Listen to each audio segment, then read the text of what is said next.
Hi all. Prawn biryani ஸ்பைஸியாக எம்மி அப்படி செய்யலாங்கிறத பார்க்கலாம் வாங்க. அதுவும் இந்த வின்டருக்கு ஏற்ற மாதிரி செம்மையாக இருக்கும்.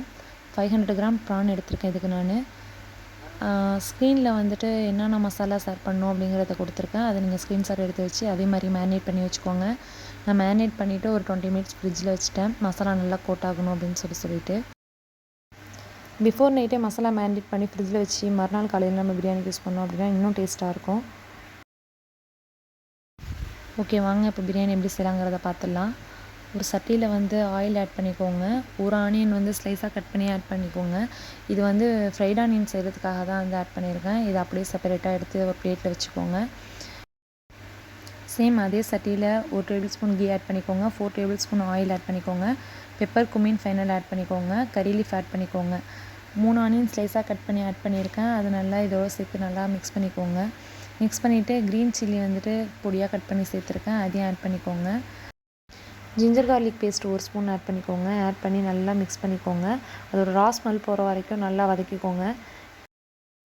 1 ஸ்பூன் உப்பு ஆட் பண்ணிக்கோங்க. ஆட் பண்ணிவிட்டு 3 தக்காளி இது மாதிரி குட்டி குட்டியாக சாப் பண்ணி வச்சுருக்கேன். அதையும் சேர்த்து இதோட நல்லா வதக்கிக்கோங்க. இந்த டைமில் மேரினேட் பண்ணி வச்சுருந்த ப்ரானை இதோட ஆட் பண்ணி நல்லா மிக்ஸ் பண்ணிக்கலாம்.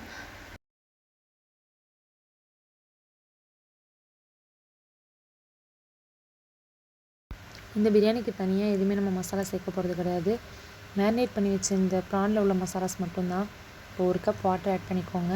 ப்ரான் நல்லா பாயில் ஆகிறதுக்காக. லைம் ஜூஸ் ஹாஃப் மூடி ஆட் பண்ணிக்கோங்க. ஆட் பண்ணி நல்லா மிக்ஸ் பண்ணிவிட்டு மூடி போட்டு மூடிடுங்க. 15 மினிட்ஸ் கழிச்சு ஓப்பன் பண்ணி பார்த்தா கிரேவி செமி கன்சிஸ்டன்சி வந்துருச்சு.